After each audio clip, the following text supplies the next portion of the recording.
सियासी किस। राजस्थान की सियासत में महारानी कही जाने वाली वसुंधरा राजे का सियासी किस्सा भी दिलचस्प है।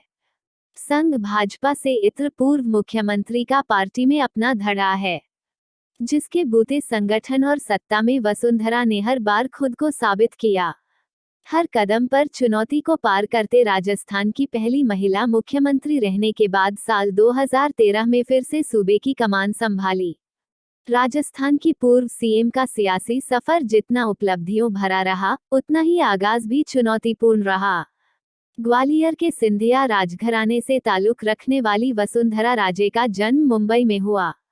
क्षेत्र की सीमाओं को लांघते हुए उन्होंने राजस्थान के झालावाड़ संसदीय सीट से 90 के दशक में चुनाव भी लड़ा, जिसके बाद उन्होंने कभी पीछे मुड़कर नहीं देखा। तेल का टैंकर पलटते ही मच गई लूट, बाल्टी लेकर दौड़ पड़े लोग, देखें वीडियो।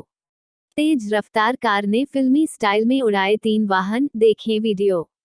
तीसरे कार्यकाल का आखिरी बजट पेश कर गहलोत ने बनाया ये खास रिकॉर्ड, देखें। हाईवे पर अचानक पलटी स्कूल बस, शीशे तोड़कर बच्चों को बाहर निकाला, देखें। गहलोत पढ़ गए पुराना बजट, मचा हंगामा तो सदन स्थगित, फिर मांगी माफी। स्मृति ईरानी की बेटी की शादी में म्यूजिकल नाइट का ऐसा रहा नजारा, देखें।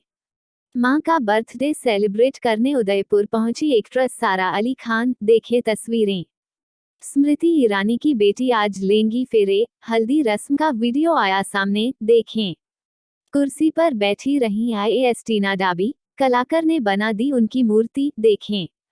500 साल पुराने किले में मंत्री की बेटी की रॉयल शादी, देखें तस्वीरें। इसी के बाद 8 दिसंबर 2003 को मुख्यमंत्री पद की शपथ लेकर उन्होंने नया इतिहास रच दिया। जानकारों की माने तो वसुंधरा राजे को यह जीत आसानी से नहीं मिली, जिसके बाद साल 2013 में फिर से एक बार सत्ता में काबिज होने का मौका मिला। उन्होंने साल 1989 में राजस्थान की झालावाड़ संसदीय सीट पर 1,46,000 वोटों के अंतर से चुनाव जीता। उस समय उन्हें 50% से ज्यादा मत हासिल हुए। इसके बाद 1991, 1996 और 1998 में लोकसभा सांसद रही। वरिष्ठ पत्रकार रशीद किदवई की किताब सिंधिया राजघराना, सत्ता, राजनीति और षड्यंत्रों की महागाथा के मुताबिक जब 1989 में झालावाड़ संसदीय सीट के लिए उनका नाम चर्चा में था, तो उन्हें एक बारगी के लिए तो भरोसा ही नहीं था। उनके सामने परेशानी यह भी थी कि वह स्थानीय हाड़ौती बोली से बिल्कुल भी परिचित नहीं थी। उन्हें लगता था कि हाड़ौती बोली से वह परिचित नहीं है और यह उनकी राह में आड़े आ सकती है। बावजूद इसके झालावाड़ संसदीय सीट से उन्होंने जबरदस्त सफलता हासिल की।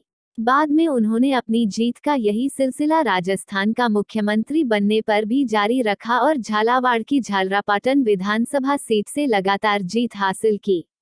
यह भी पढ़े, प्रदेश में 17 साल तक मुख्यमंत्री रहे मोहनलाल सुखाड़िया की शादी का हुआ था विरोध, बंद हो गए थे बाजार। विजयाराजे सिंधिया के करीबी शेखावत ने बनाया राज्य बोर्ड में सदस्य। वसुंधरा राजे का राजनीति से सीधा संपर्क 1978 में तब हुआ, जब भैरों सिंह शेखावत की अगुवाई में जनता पार्टी ने राजस्थान में सरकार बनाई।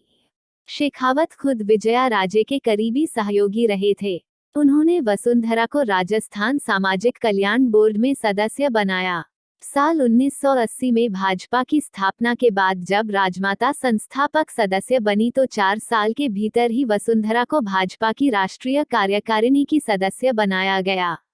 वहीं 1998 में वाजपेयी प्रधानमंत्री बने तो राजे को विदेश राज्य मंत्री बनाया गया। वसुंधरा राजे को अक्टूबर 1999 में फिर केंद्रीय मंत्रिमंडल में राज्य मंत्री के तौर पर स्वतंत्र प्रभार सौंपा गया। जब उपराष्ट्रपति भैरों सिंह शेखावत बने तो वसुंधरा राजे को राजस्थान में बीजेपी का प्रदेश अध्यक्ष बनाया गया। सियासी किस्से। इंदिरा गांधी से बगावत करने वाले हरिदेव जोशी को कैसे मिली सूबे की कमान। जानें, ससुराल में चुनाव लड़ा तो मिला महारानी का खिताब। वसुंधरा राजे को मध्य प्रदेश विधानसभा चुनावों में भिंड से भाजपा के टिकट पर खड़ा किया गया था, लेकिन 80 के दशक के दौरान इंदिरा गांधी की हत्या के बाद देश भर में उपजी सहानुभूति की लहर थी, जिसके चलते वे कांग्रेस के उदयभान सिंह से हार गईं। हालांकि इस हार का उनकी राजनीति पर कोई खास फर्क नहीं पड़ा। इसके बाद उन्हें राजस्थान में भाजपा युवा मोर्चा का उपाध्यक्ष नियुक्त किया गया। संगठन में अहम जिम्मेदारी मिलने के बाद 1985 में वे धौलपुर विधानसभा से चुनाव जीत गईं। वो अपने ससुराल से विधायक बनी और यहीं उन्हें धौलपुर की महारानी का खिताब भी दिया गया था। खास बात यह है कि चुनाव में उन्होंने अपने ससुराल वालों से कोई समर्थन नहीं मांगा। बिना ससुराल पक्ष की मदद के ही कांग्रेस के दिग्गज नेता बनवारी लाल को 23,000 से भी अधिक मतों से हराया। उनके सियासी इतिहास को देखें तो वसुंधरा ने कई तरह को समस्याओं को पार करते हुए राजनीति में परचम लहराया। सियासी किस्से: पत्नी से 10 रुपए लेकर लड़ा था पहला चुनाव। थानेदार की नौकरी छोड़ मुख्यमंत्री बने थे भैरों सिंह शेखावत।